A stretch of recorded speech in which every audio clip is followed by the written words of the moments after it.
Hi everyone, welcome back to my channel, Love Kind Good. On this channel, I try to spread positivity. I try to give you an update about what's going on in my life, what have I been doing, and I try to do this weekly, more for discipline than anything else. If I make it a regular basis or a regular thing, then it becomes something that's more natural, and actually that kind of leads into what I was wanting to talk about. So actually, I'm having a couple thoughts. So the first one is, so last year when I started to when I became single and I started to process everything that was going on, and I mentioned this in some other videos that I was in my comfort zone, and that when I'm in my comfort zone, it causes me to no longer take chances, no longer take risks, and get into a space where I can kind of shut down that creativity of that creative side of me, that creativity. And and so many of you know that that the camping trip that didn't happen last weekend was part of me stepping out of that comfort zone and trying to push myself outside of that. And so then, that had me thinking, like, well, like, do I need to go camping in the woods by myself to be outside my comfort zone? Do I need to spontaneously book trips to international destinations to get myself out of that comfort zone?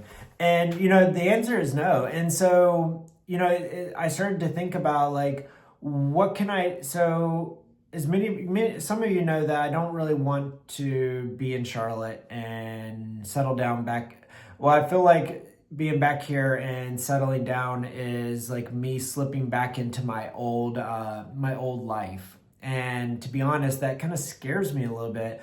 I'm not the same person that I was a year ago. And so now I'm trying to think of ways that I can push my curiosity or pique my creative side without, leaving the country or traveling, doing something like very expensive and that requires a lot of time. I'm working now, and so now my social schedule is being reduced to a weekend again, which has actually been a very hard adjustment for me. So when I was thinking about that, though, there are things that I'm already doing that push me beyond my comfort zone. I joined an ecstatic dance group, and right now they only meet monthly, but I think at the end of March they're going to start adding a second one on a Sunday. And so I'm not a dancer. That's not something that comes natural to me, and so going to something like that, an ecstatic dance, is something that definitely pushes me out of my comfort zone. The nice thing about the ecstatic dance is that the person who does it, she has created this vessel or this container that is very supportive, non-judgmental. It's basically a safe space, and that's actually a very beautiful space to be in, to explore outside your comfort zone. It's about 2 hours with like-minded people, and it ranges from like young people to older people. And honestly, it's not even about the age. It's just about feeling the music and things like that. So that's one way. The other way, I didn't even really realize this, but I took that job, and it's working directly with people, specifically people who have been chronically homeless or have other challenges. And it's unlike any career I've ever had. And so far, it actually gives me a sense of purpose. Like, it actually gives me like I'm actually doing something good for the world now, rather than when I was working for corporate America. I always felt this way. Like when I was working for corporate America, I say corporate America, but I was working for some financial institutions. I all I did was like kind of crunch number type thing, and to be honest, like I felt like just a number. I didn't feel like I had a purpose. I didn't feel like I was doing anything helpful, and so now I am doing something that's meaningful, that makes a difference, and I can actually see it. Now it is emotionally draining, and I didn't know that there was something called compassion fatigue, which is a new term that I'm learning, and yeah, and so that's actually a real thing. Luckily, I have an amazing and supportive boss who she encourages me to self-care. She supports unusual schedules, and she's just a very flexible person because she understands the emotional and the emotional toll that this kind of work takes on people. So I didn't even realize that even taking that job was also me going outside of my comfort zone. I'm doing a lot of sound baths now. I did one tonight. That may now be my comfort zone. So I can't say that that's going outside of my comfort zone, but I just, in the last few months, discovered those. And so that is definitely something that I've added to to the list of things that I do.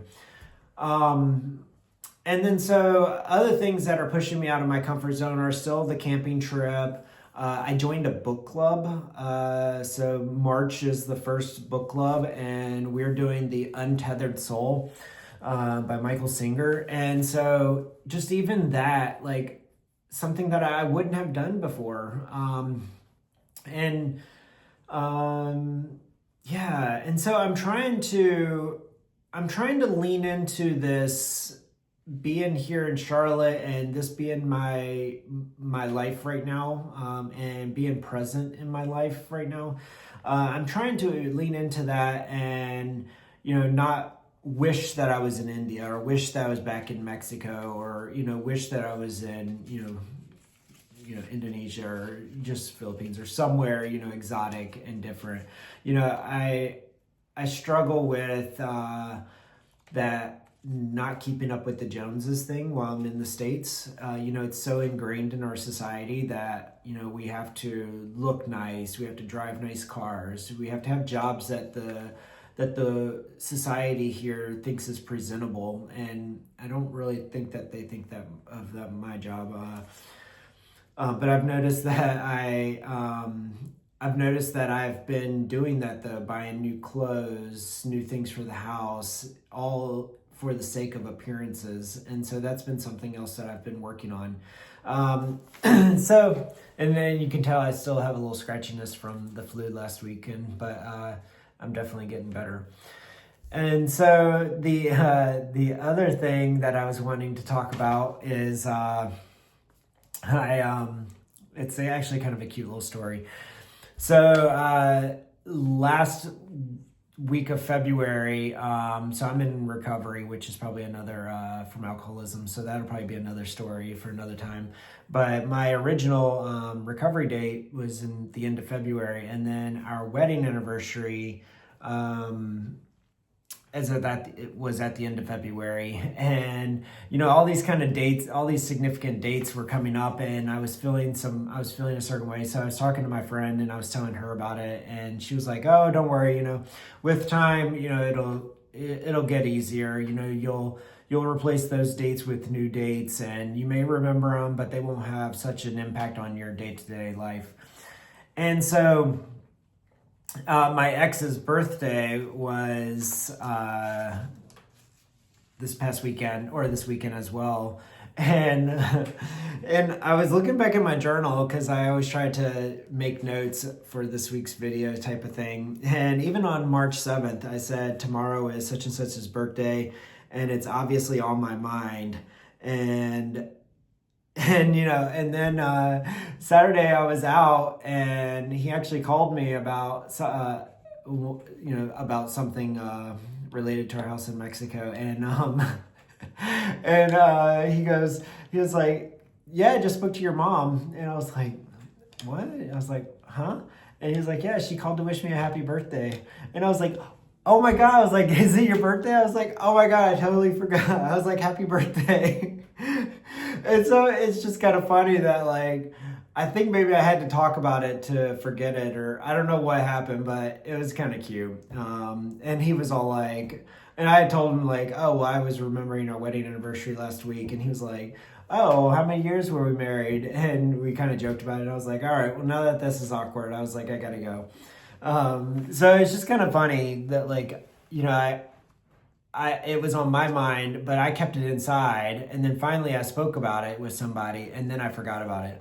So that just reminds me, like, when I'm having thoughts, sometimes just getting those thoughts out of my own head and sharing them with someone else, like, really helps me, because then I am able to start with a clear slate, a clean slate, and not have those thoughts running around my head. Instead, put them out into the universe.